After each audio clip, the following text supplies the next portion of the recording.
Hello সকলকে, সবাই কেমন আছো? আশা করি সকলে খুব খুব ভালো আছো। তো চলো, 26শে নভেম্বর দিনটি খুব বিজি শিডিউল ছিল। আমি দুটো ব্রাইড কিভাবে কমপ্লিট করলাম, আর তার সাথে ছিল আরও দুটো পার্টি মেকআপ, সেগুলো কিভাবে কমপ্লিট করলাম। তো চলো সেটাই তোমাদের সঙ্গে শেয়ার করি। ফার্স্ট ব্রাইডকে আমার টাইমিং দেওয়া ছিল একটা, কারণ ব্রাইডের তখনও আমি গিয়ে দেখি ব্রাইডের রিচুয়ালস কমপ্লিট হয়নি। সেই সময় শাড়িটাকে ভালো করে পাটিং করে নিচ্ছিলাম। আর এই যে ব্রাইড এসছে প্রায় 1 ঘন্টা লেট, দেখতেই পাচ্ছ। আমাকে দেখি আগে ঘড়ি দেখছে, কারণ দেখে নিল যে সে অলরেডি 1 ঘন্টা লেট করে ফেলেছে। যাই হোক, খুব তাড়াতাড়ি করে তার জুয়েলারিগুলো আর হেয়ারে যে সমস্ত ফ্লাওয়ার ছিল সেগুলো সমস্ত ক্লিন করে দিলাম, দিয়ে শাড়িটা জাস্ট পরিয়েছি। পরানোর পরে তার মনে হলো যে আমাকে একটুখানি আবার ওয়াশরুম যেতে হবে। সেই নিয়ে একটু হাসাহাসি হলো, কিছু করার নেই, কারণ এই সময় ব্রাইডদের নিচে থেকে অনেকটা প্যালপিটেশন হয়। কিছু করার নেই, এই সময়টা ব্রাইডরা অনেকটা সময় না খেয়ে আবার প্রচুর টেনশনের মধ্যে থাকে, তো এটা হতেই পারে। আর তারপরে আমি যতক্ষণ টাইম নিয়ে ব্রাইডকে সাজাচ্ছিলাম, ব্রাইড তো ঘুমে কাতর, কারণ বুঝতেই পারছো আগের দিন রাত জাগা থাকে, তার মধ্যে সেই ভোরবেলা ওঠা, বহু নিয়ম কারণ, তার সঙ্গে রয়েছে না খাওয়া। এই অবস্থাতে ব্রাইডের শরীর আর দেয় না, তখন তাদের শরীরে থাকে ক্লান্তিই ভরা। মেকআপের সময়টুকু তাদের থাকে রেস্ট। আমিও তাদেরকে সেই টাইমটুকু বলি যে তোমরা রেস্ট করো। আমি সেই সময়টা আমি বেশ রেডি করে ফেলি। তো বেশ রেডি করতে করতে বারবার বলছিলাম যে তুমি একটু দেখো তোমার চোখটা কি আর একটু টানা টানা করবো, না কলকাটা ঠিক আছে, কলকাটার মধ্যে কি আমি একটু রেডের টাচ দেবো। বললো দিদি হ্যাঁ দাও, রেডটা দাও। কিন্তু চোখটা করার সময় সে একবারের জন্যও দেখেনি। আমার মনে হলো যেটা ও আমাকে বলেছিল যে একদম সিম্পল একটা লুক করতে। দেখো একটা সিম্পল লুক আর একটা রেড লিপস্টিক করলাম, ঠিকঠাক আছে, খুব সুন্দর লাগছে। পছন্দ হয়েছে? হ্যাঁ, তো বাকিটা ওদের ওপর ছেড়ে গেলাম, মানে যেটুকু তুমি চাইছো ওদেরকে বলো, ওরা একদম ঠিকঠাক করে দেবে। ঠিক আছে, থ্যাংক ইউ।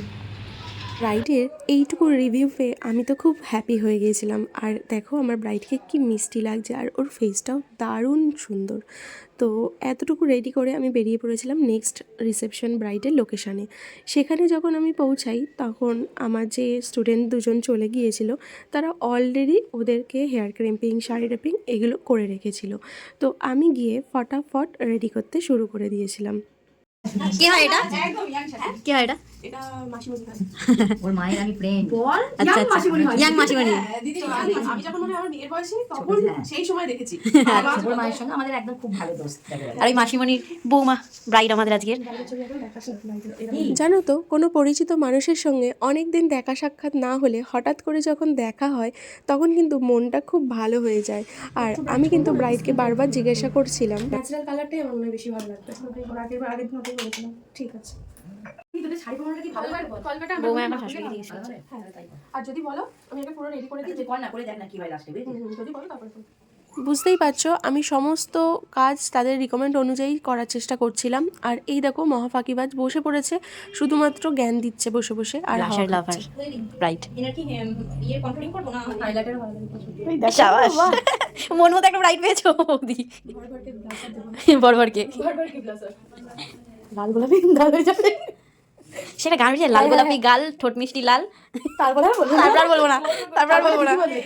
কত আনন্দ করে আমরা কাজটা করছি দেখতেই পাচ্ছ। আর ব্রাইড যখন ব্লাসার আর হাইলাইটার লাভার হয় তখন মনে হয় যেন একদম ভরে ভরে সেগুলো অ্যাপ্লাই করি।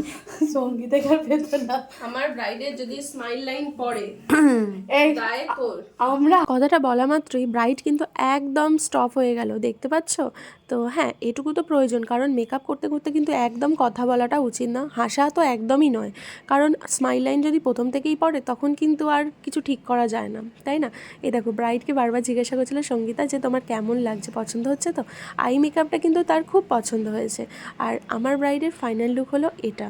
তোমাদের ভালো লাগলে অবশ্যই একটা কমেন্টে জানিও। লাস্টে আমি খুব একটা বেশি ভিডিও নিতে পারিনি, এই যে এই ভিডিওটা তার একদম স্টেজে গিয়ে আমি নিয়েছিলাম। আর তারপর বেরিয়ে পড়েছিলাম, কারণ আমার টাইমিং ছিল 6:30টায় রেডি করার, আমি 7টায় রেডি করেছিলাম। বাড়ির উদ্দেশ্যে বেরিয়ে পড়লাম। জানো তো, বাড়িতে এসে 12:30 নাগাদ আমাকে ফার্স্ট ব্রাইড রিভিউ দিয়েছে, এটা পেয়ে কিন্তু আমি আরও হ্যাপি।